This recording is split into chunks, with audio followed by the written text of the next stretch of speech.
नमस्कार श्रोते हो, दीपक रेगे कथाकथन चॅनलवर तुम्ही ऐकताय सुरेश वैद्य लिखित अनिवासी ही कादंबरी. आज या कादंबरीचा 4था भाग. या घटनेनंतर तिसऱ्या दिवशी संध्याकाळच्या सुमाराला घरकाम करणारी मंगलाबाई वैदेहीला घेऊन खाली गेली. वैदेहीची अवस्था अजूनही गोंधळलेलीच होती. तिच्या मनावरचा ताण अजूनही कमी झालेला नव्हता. त्या अनोळखी आणि भयानक वातावरणात ती हरवलेल्या मनानं राहत होती. मंगलाबाईंनी तिला मेजर सावंतांच्या हॉलमध्ये आणून सोडलं. तिथे 4-5 पुरुष बसले होते. त्यातच तो फोटोतला पुरुषही होता. 2 बायकाही होत्या. त्यातल्या एकीने गाऊन घातला होता. तिच्या गळ्यात असलेल्या चेनमध्ये क्रॉसची प्रतिकृती होती. तिला पाहता सगळेजण उठून उभे राहिले. फोटोतला पुरुष पटकन पुढे झाला. त्याने तिचा हात धरला आणि तो हसऱ्या नजरेनं सगळ्यांकडे बघत म्हणाला, मीट माय वाईफ मिसेस वैदेही राजाराम. वैदेही वेड्यासारखी त्याच्याकडे बघायला लागली. आपण तर याच्या कोणीच लागत नाही, मग हा असं काय म्हणतोय? आणि वैदेही तो तिच्याकडे बघत म्हणाला, हे मेजर सावंत आर्मीमध्ये होते, आता रिटायर झाले. ही यांची पत्नी मिसेस लीझा सावंत. आणि हे माझे मिस्टर देशपांडे म्हणून मित्र आहेत. ही त्यांची बहीण आहे, मी साच्याला. खास तुला बघण्यासाठी आली आहे. आणि हे रमाकांत कवठेकर, यांचं नाव तू ऐकलं असशील, मोठे कवी आहेत, लेखक आहेत. वैदेहीला हे सगळं काय चाललं आहे तेच समजत नव्हतं. मेजर सावंतांनी पुढे होऊन तिच्याशी शेकहँड केला. इतरांनीही त्याचंच अनुकरण केलं. वैदेही एखाद्या कळसूत्री बाहुलीसारखी सगळ्यांच्या हातात हात देत होती. कवठेकर तिच्याकडे टक लावून बघत होता. तिला आपली पत्नी म्हणून सांगणारा पुरुष काहीसा सटपटलेला दिसत होता. बहुतेक वैदेहीचा भावहीन चेहरा बघून तो मनातल्या मनात अस्वस्थ झालेला असावा. वैदेहीच्याही मनाचा गोंधळ उडाला होता. ती स्वतःशी विचार करत होती की मी कोण आहे? माझं नाव वैदेही नाही. माझा नवरा मेलेला नाही. मी विधवा नाही. मग मी कोण आहे? हा माझा पती म्हणवून घेणारा कोण आहे? माझ्या लग्नाला किती दिवस झालेत? आणि समोर बसलेली ही सगळी माणसं कोण आहेत? यापूर्वी तर कधी मी यांना पाहिलं नाही. मेजर सावंतांच्या आवाजानं ती भानावर आली. ते म्हणत होते, आरामात बसा मिसेस वैदेही. ती धपकन सोफ्यावर बसली. सगळेजण गप्प होते. शेवटी लिझाच म्हणाली, मिसेस वैदेही, तुमचा हजबंड मोठा जॉली फेलो आहे. आय थिंक तुम्हाला तो आवडत असेल. वैदेहीने कुठलीही प्रतिक्रिया व्यक्त नाही केली. राजाभाऊ, कवठेकर म्हणाला, तुम्ही मोठे नशीबवान आहात बुवा. त्याचं काय कवठेकर साहेब? मेजर सावंत म्हणाले, आमचे राजाभाऊ आहेत ना, ते नेहमी मोठाच हात मारतात. सगळेजण खळखळून हसले. वैदेही मात्र गप्प राहिले. फ्रेंड्स, देशपांडे म्हणाले, चला आता सगळे मिळून आपण आपल्या वहिनींना सेलिब्रेट करूयात. वहिनी हा शब्द ऐकताच वैदेहीने एकदम चमकून देशपांड्यांकडे बघितलं. Sorry gentleman. अचला आपले बॉब केलेले केस उडवत म्हणाली, तुमच्या या सेलिब्रेशनमध्ये मला मात्र गृहीत धरू नका. वाय अचला? लिझा म्हणाली. आणि मग वैदेहीकडे बघत तिने विचारलं, तुम्ही तर आम्हाला कंपनी देणार ना मिसेस वैदेही? वैदेहीच्या काहीच लक्षात आलं नव्हतं, तरीही ती बोलून गेली, का नाही, अवश्य. लिझानं एकदम खुश होत टाळी वाजवली. मेजर सावंतनं बाजूला उभ्या असलेल्या नोकराला इशारा केला. नोकर एक ट्रे घेऊन आला. ट्रेमध्ये विस्कीची बाटली आणि ग्लासेस होते. मेजर सावंतनं सगळ्यांचे ग्लास भरले. एक ग्लास वैदेहीच्याही समोर आला. वैदेही अजूनही हरवलेल्या नजरेनं स्वतःची विचार करत होती की माझं नाव काय आहे, मी कोण आहे, आणि हे सगळं काय चाललं आहे. विचार कसला करताय वहिनी? देशपांडे ग्लास उचलत म्हणाला, घ्या घ्या. मेजर साहेबांनी आज तुमच्यासाठी ही पार्टी दिली आहे. वैदेहीने ग्लास उचलला, तोंडाला लावला, एका दमात रिकामा करून टाकला. सगळेजण चकित होऊन तिच्याकडे बघत राहिले. राजाभाऊही चक्रावून गेले होते. हळूहळू पार्टीत रंग भरायला लागला होता. ग्लासेस रिकामे होत होते, परत भरले जात होते. वैदेहीच्या छातीत जणू आग पेटल्यासारखी झाली होती. डोकं गरगरायला लागलं होतं. मेजर साहेबांनी पुन्हा तिचा ग्लास भरला. तोही तिने रिकामा केला. तिसऱ्यांदा भरला गेलेला ग्लास उचलताना मात्र तिचा हात थरथरला. ग्लासातली सगळी व्हिस्की तिच्या साडीवर सांडली. तिची ती अवस्था बघून सगळेजण हसायला लागले. वैदेहीसुद्धा हसायला लागली. मग जवळ बसलेल्या राजाभाऊंच्या गळ्यात तिने आपले हात टाकले. अर्धवट मिटलेल्या डोळ्यांनी त्यांच्याकडे बघत ती अडखळत्या आवाजात त्यांना विचारायला लागली, माझं नाव वैदेही नाही आहे ना? राजाभाऊ मनातनं कमालीचे अस्वस्थ झाले होते. तिचं मन राखण्यासाठी म्हणून म्हणाले, तुझं नाव वैदेहीच आहे? नाही. वैदेही हात उडवत म्हणाली, माझं नाव वैदेही नाहीच आहे, समजलं? मग काय नाव आहे तुमचं? कवठेकरनं चेष्टेच्या स्वरात विचारलं. वैदेहीने मोठ्या प्रयासानं आपले डोळे उघडले आणि कवठेकरकडे बघत ती म्हणाली, माझं नाव काहीच नाही, मला नावच नाही, हरवलं आहे माझं नाव. आणि बोलता बोलता एकदम ती रडायलाच लागली. वैदेहीची ती अवस्था बघून राजाभाऊ घाबरल्यासारखे झाले. लिझाच्या मदतीनं त्यांनी तिला वर नेलं, बेडवर झोपवलं. माझं नाव वैदेही नाहीच आहे. मिटल्या डोळ्यांनी ती अजूनही तोंडातल्या तोंडात पुटपुटत होती. वैदेही तर केव्हाच मेली. कुणी मारलं वैदेहीला? आई मला सांग, माझ्या इच्छेविरुद्ध तू माझं लग्न करणार नाहीस ना ग? वैदेहीचे केवळ ओठ हलत होते, तोंडातनं आवाज मात्र निघत नव्हता. वैदेहीला आपण खाली बोलवायला नको होतं असं आता राजाभाऊंना वाटत होतं.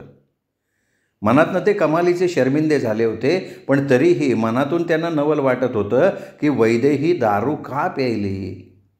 ती नको म्हणू शकत होती ना.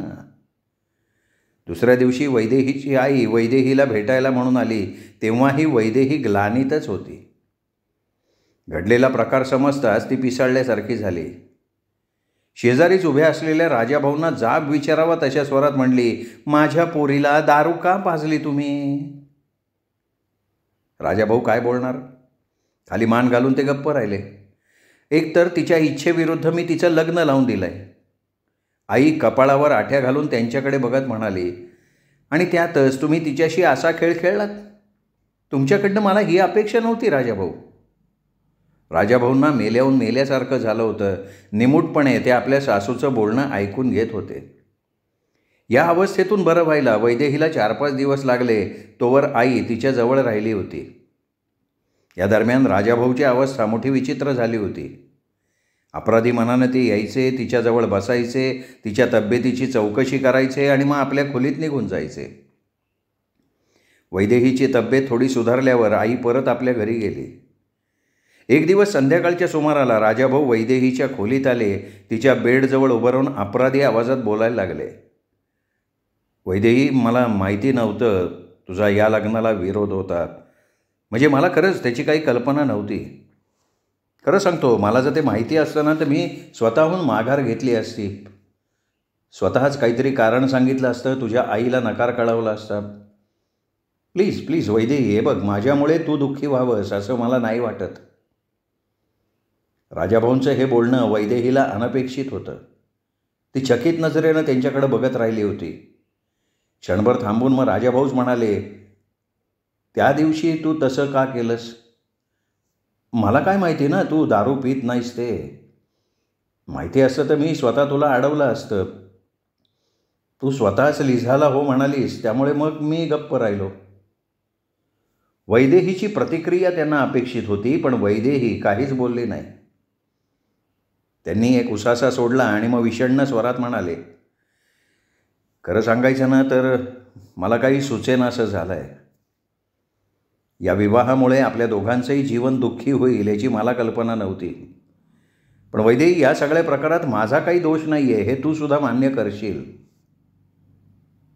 वैदेही काहीच बोलली नाही. हे बघ वैदेही, सगळ्याच गोष्टी माणसाच्या मनासारख्या होत नाहीत. कुठे ना कुठे तडजोड करावी लागते. तसं केलं नाही ना तर जगणं कठीण होऊन बसेल. जे वाट्याला आलं आहे ते स्वीकारायचं आहे का नाही याचा निर्णय आता तू घ्यायचा आहे. मला तुझ्यावर कसलाही दबाव, कसलंही दडपण आणायची इच्छा नाही, कारण जबरदस्तीमध्ये कसलंही सुख, समाधान नसतं. वैदेहीच्या डोळ्यासमोर रंगीबेरंगी स्वप्न नाचत होती. राजाभाऊंच्याकडनं एवढ्या समजूतदार बोलण्याची तिची अपेक्षाच नव्हती. मला एका पार्टीला जायचं आहे. तुझी तब्येत बरी नाही म्हणून मी तुला बरोबर यायचा आग्रह करत नाही आहे. राजाभाऊ बाहेर पडले आणि वैदेही पुन्हा एकदा विचारात हरवून गेली. राजाभाऊंनी निर्णय घ्यायचं स्वातंत्र्य दिलं होतं. ती जो निर्णय घेईल तो ते मान्य करतील याची तिला खात्री होती. हा विवाह तिच्या इच्छेविरुद्ध झाला होता. राजाभाऊंविषयी तिच्या मनात कसलीही भावना नव्हती. असली तर एकच होती, ती त्यांचा तिरस्कार करत होती. कारण ती त्यांना स्वार्थी, पाषाण हृदयी समजत होती. पण आज ते जे काही बोलले त्यावरून वैदेहीला प्रथमच जाणवलं होतं, राजाभाऊसुद्धा एकटेपणाचं दुःख भोगत होते आणि आपलं हे एकटेपण दूर करण्यासाठी त्यांनी दुसरा विवाह केला होता. पण तरीही त्यांच्या वाट्याला पुन्हा एकटेपण आलं होतं. जे सुख त्यांना अपेक्षित होतं ते त्यांना मिळालं नव्हतं, मिळणारसुद्धा नव्हतं. कारण वैदेहीनं निर्णय घेतला होता, राजाभाऊशी कसलाही संबंध ती ठेवणार नाही. त्याबाबत कसलीही तडजोड करायची तिची तयारी नव्हती. मंगलाबाईंनी तिचं ताट वाढून आणलं, पण ती जेवली नाही. तिची भूक जणू काही मेली होती. आपल्या आयुष्यात पुढे काय काय वाढून ठेवलं आहे या विचाराने तिचा जीव घाबरा होत होता. रात्र बरीच झाली होती, पण तिला झोप येत नव्हती. 11, 11:30च्या सुमाराला जिन्यावर पावलांचा आवाज आला. मग तो आवाज तिच्या खोलीजवळ येऊन थांबला. राजाभाऊ परत आलेत हे तिने ओळखलं. ते तिच्या खोलीजवळ येऊन थांबलेत हेही तिच्या लक्षात आलं. नकळत तिची छाती धडधडायला लागली. क्षणभर थांबून राजाभाऊंनी जणू तिच्या खोलीचं दार उघडण्याचा प्रयत्न केला होता असं तिला वाटलं. पण दरवाजा आतून बंद असल्यामुळे मग ते आपल्या खोलीत निघून गेले होते. ते परत येतील का काय या शंकेनं वैदेही मग कितीतरी वेळ आपल्या धडधडत्या छातीवर हात ठेवून तशीच पडून राहिली होती. दुसऱ्या दिवशी ही वैदेही आपल्या खोलीतनं बाहेर आली तेव्हा राजाभाऊ कुठेही दिसत नव्हते.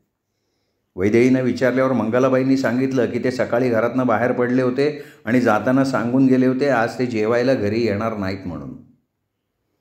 वैदेहीला काय हवं नको ते पाहायची सूचना ते मंगलाबाईला करून गेले होते. त्या दिवशीही राजाभाऊ खूप रात्र करून घरी परतले. वैदेही बिछाण्यावर पडली होती, पण जागी होती. खोलीचा दरवाजा उघडा होता. राजाभाऊंनी दाराबाहेर उभं राहून आत डोकवून बघितलं. राजाभाऊंची चाहूल लागताच वैदेहीने आपले डोळे मिटून घेतले होते. राजाभाऊ हलक्या पावलांनी चालत आत आले. तिच्या बेडजवळ येऊन काही क्षण तसेच उभे राहिले. डोळे मिटलेले असून सुद्धा वैदेहीला त्यांचं अस्तित्व जाणवत होतं. नकळत तिच्या छातीची गती तीव्र झाली होती. राजाभाऊंनी आपल्या शरीराला स्पर्श केला तर काय करायचं याचा ती विचार करत होती. त्यांना कशा आणि कुठल्या शब्दात रोखायचं याचा ती विचार करत होती. पण तशी वेळ आलीच नाही. राजाभाऊंनी तिच्या शरीराला स्पर्शच केला नाही. क्षणभर थांबून त्यांनी एक दीर्घ निश्वास सोडला आणि मग वळून ते तिच्या खोलीतनं बाहेर पडले. ते गेल्यावर वैदेहीने डोळे उघडले. काही वेळ ती बिछाण्यात तशीच पडून राहिली. तिच्या डोक्यात राजाभाऊंचे विचार घोळत होते. एक गोष्ट तिच्या लक्षात आली होती की राजाभाऊ तिला काहीसे दबकून होते. कदाचित तिच्या इच्छेविरुद्ध हे लग्न झालं आहे याची जाणीव असल्यामुळे असेल, पण म्हणूनच तिला स्पर्श करण्याचं धाडस त्यांना होत नव्हतं. साधारण तासाभराने वैदेही उठली, आपल्या खोलीतनं बाहेर पडली. हलक्या पावलांनी चालत ती राजाभाऊंच्या खोलीजवळ आली. त्यांच्या खोलीचा दरवाजा बंद होता, पण आत दिवा जळत होता. वैदेहीने दाराच्या फटीतनं आत बघितलं. राजाभाऊ खिडकीजवळच्या टेबलासमोर बसले होते. त्यांच्या हातात व्हिस्कीचा ग्लास होता. टेबलावर वैदेहीचा फोटो होता. अधूनमधून त्या फोटोकडे बघत ते व्हिस्कीचा ग्लास तोंडाला लावत होते. वैदेही वळली, पुन्हा आपल्या खोलीत आली. राजाभाऊंच्या विषयी तिच्या मनात सहानुभूती निर्माण झाली होती, पण तिचा नाईलाज होता. त्यांच्यासाठी ती काहीही करू शकत नव्हती. जे त्यांना हवं ते ती त्यांना देऊ शकत नव्हती. ती कल्पनाच तिला सहन होत नव्हती. स्वतःचं मन मारून त्यांच्यासाठी तेवढा त्याग करणे इतका मोठेपणा तिच्याकडे नव्हता. त्या क्षणी वैदेहीच्या मनात एकच विचार आला होता, हे लग्न करून आई एकाच वेळी किती जणांच्या दुःखाला कारणीभूत झाली. एक दिवस संध्याकाळच्या सुमाराला लिझा वैदेहीच्या खोलीत आली. वैदेही, चल लवकर तयार हो, आज आपल्याला पिक्चरला जायचं आहे. इतक्या दिवसांच्या सहवासानं लिझा आता तिच्याशी जवळीकीने वागायला लागली होती. नाही लिझा, मला कंटाळा आला आहे गं. वैदेहीने तिला टाळायचा प्रयत्न केला. डोंट बी सिली, पिक्चर पाहायला कसला कंटाळा करते. मला कोणी सांगितलं ना तर मी न कंटाळता एकाच जागी बसून 3-3 शो बघेन. लिझा आपल्या नेहमीच्या स्वभावानुसार तिच्या पाठीवर थाप मारत म्हणाली. आणि तुझ्या राजाभाऊची काळजी नको करू, ते स्वतः येणार आहेत. चल आठप, मेजर साहेब खाली राजाभाऊंची वाट बघतायत. लिझानं जबरदस्तीनं वैदेहीला कपडे बदलायला लावले आणि कपडे बदलून होताच दोघी खाली आल्या. सगळेजण राजाभाऊंची वाट बघायला लागले. पण 8 वाजून गेले तरी राजाभाऊंचा काही पत्ता नव्हता. पिक्चरची वेळ होत आली तसे मग मेजर आणि लिझा जायला निघाले. वैदेहीला सुद्धा त्याने आपल्याबरोबर चालण्याचा आग्रह केला, पण वैदेहीने नकार दिला. शेवटी नाईलाज होऊन मेजर आणि लिझा निघून गेले. वैदेही वर आली. आपल्या खोलीच्या खिडकीजवळ उभं राहून बाहेर बघत विचार करत राहिली की राजाभाऊ का आले नसावेत. त्यांनी जाणून बुजून तर यायचं टाळलं नसावं. लिझा आणि मेजर साहेबांच्या आग्रहाला बळी पडून त्यांनी यायचं कबूल केलं असणार, पण आपण त्यांच्याबरोबर यायला तयार होणार नाही याची त्यांना खात्री असावी. आपला कमीपणा व्हायला नको म्हणून त्यांनी यायचं टाळलं असावं. ती अशी विचारात असताना अचानक राजाभाऊ आत आले. त्यांची चाहूल लागताच वैदेहीने वळून बघितलं. राजाभाऊंच्या चेहऱ्यावर आज प्रसन्न भाव होते. ते तिच्या जवळ आले. जरा तुझा हात बघू, असं म्हणत त्यांनी स्वतःच तिचा हात आपल्या हातात घेतला. वैदेही बावरली, मनातून काहीशी धास्तावलीसुद्धा. आज प्रथमच त्यांनी तिचा हात हातात घेतला होता. ती काही बोलायच्या आत राजाभाऊंनी खिशातनं एक किमती हिऱ्याची अंगठी काढली, तिच्या बोटात घातली आणि मग तसाच तिचा हात आपल्या हातात धरून ठेवत म्हणाले, अगं तुझा हात किती सुंदर आहे, किती मुलायम आहे, खरं म्हणजे तूच एवढी सुंदर आहेस की. वैदेहीने आपला हात सोडवून घेतला, चेहरा दुसरीकडे वळवला. राजाभाऊंचा चेहरा एकदम पडला. जखमी नजरेनं त्यांनी वैदेहीकडे बघितलं. वैदेही मात्र त्यांचं अस्तित्व नाकारल्यासारखी पुन्हा खिडकीतनं बाहेर बघत होती. राजाभाऊंच्या चेहऱ्यावर अनेक भाव तरळून गेले. चीड, राग, संताप आणि मग हताशपणा. काही क्षण ते तसेच उभे राहिले आणि मग एकदम वळून तिच्या खोलीतनं बाहेर पडले. वैदेही काही वेळ तशीच बाहेरच्या अंधारात स्वतःला शोधत राहिली. राजाभाऊ हरेक प्रकारे तिला खुश करायला बघत होते. त्यांची ती केविलवाणी धडपड बघून तिला त्यांची दया येत होती. आपण त्यांच्याशी फार क्रूरपणे वागतोय हे तिलाही कळत होतं, पण तिच्या हातात तरी दुसरं काय होतं. वैदेहीच्या लग्नाला आता 6 महिने होऊन गेले होते. या 6 महिन्यात वैभवबद्दल तिला काहीही कळलं नव्हतं. तो तिला दिसला सुद्धा नव्हता. राजाभाऊशी तिचं लग्न झाल्यावर दोन्ही कुटुंबांचे संबंध तुटल्यासारखे झाले होते. म्हणूनच वैभवबद्दल, त्याच्या घरच्यांबद्दल आईलासुद्धा काही विचारता येत नव्हतं आणि विचारलं असतं तर आईने तिला सरळ उत्तर दिलं नसतं. इकडे लग्नाला 6 महिने होऊन सुद्धा राजाभाऊ जास्तीत जास्त वेळ घराबाहेर राहत होते. त्यांनी डोळे मिटून झोपायचा प्रयत्न केला, पण त्यांना झोप यायला तयार नव्हती आणि मुख्य म्हणजे आज त्यांनी व्हिस्कीला स्पर्शसुद्धा केलेला नव्हता. काही वेळ असाच गेला. मग त्यांना वैदेहीच्या पावलांचा आवाज ऐकू आला. तिच्या खोलीचा दरवाजा उघडल्याचा मग बंद झाल्याचा आवाज त्यांनी ऐकला. राजाभाऊ काही वेळ तसेच पडून राहिले. मग उठले, दिवा लावला. ते आपल्या खोलीतनं बाहेर पडले. वैदेहीच्या खोलीसमोर येऊन क्षणभर ते थांबले. मग मनाशी निश्चय केला त्यांनी काहीतरी आणि दरवाजा वाजवला. वैदेही कपडे बदलणार होती, पण तेवढ्यात दरवाजा वाजला. आता यावेळी राजाभाऊंशिवाय दुसरं कोण असणार. क्षणभर तिचं शरीर थररल्यासारखं झालं. पण मग स्वतःला सावरलं तिने आणि पुढे होऊन दरवाजा उघडला. राजाभाऊ आत आले, एका खुर्चीत बसले. वैदेही अजूनही तशीच उभी राहून शंकित नजरेनं त्यांच्याकडे बघत होती. ते खुर्चीवर बसताच नकळत तिच्या तोंडून निघून गेलं, तुम्ही यावेळी? हां. राजाभाऊ एक दीर्घ निश्वास सोडत म्हणाले, मला ह्यावेळी असं आलेलं बघून मनातनं तू चकित झाली असणार, कदाचित मनातून घाबरलीही असशील, खरं आहे का नाही? वैदेही काही बोलली नाही, पण तिची छाती धडधडायला लागली होती. ही खोली तुझी आहे. राजाभाऊ तिच्याकडे स्थिर नजरेनं पाहत म्हणाले, मला इथे यायचा अधिकार नाही हे माहीत असूनही मी इथे आलो आहे, पण तुला घाबरायचं काही कारण नाही, कारण मी कुठल्याही वाईट हेतूनं इथे आलेलो नाही आहे. तरीही वैदेहीच्या मनातली शंका दूर झाली नव्हती. मी आज प्यायलेलोही नाही आहे, राजाभाऊ सांगत होते. कदाचित म्हणूनही तू मला घाबरत असावीस. पण वैदेही एक गोष्ट लक्षात घे, ज्या माणसानं लग्न होऊन 6 महिने झाले तरी आपल्या पत्नीला हात लावला नाही, तो माणूस आता तसं काही करेल ही शंका तू तुझ्या डोक्यातनं काढून टाक. मी तुला मागेही एकदा म्हणालो होतो की जबरदस्तीनं कधी सुख समाधान मिळत नाही. बोलता बोलता नकळत त्यांचा आवाज दाटल्यासारखा झाला होता.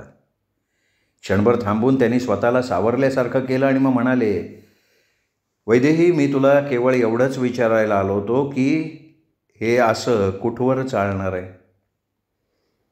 किती दिवस आपण असे एकमेकांना अनोळखी होऊन राहणार आहोत? आणि शेवटी यातून निष्पन्न काय होणार आहे?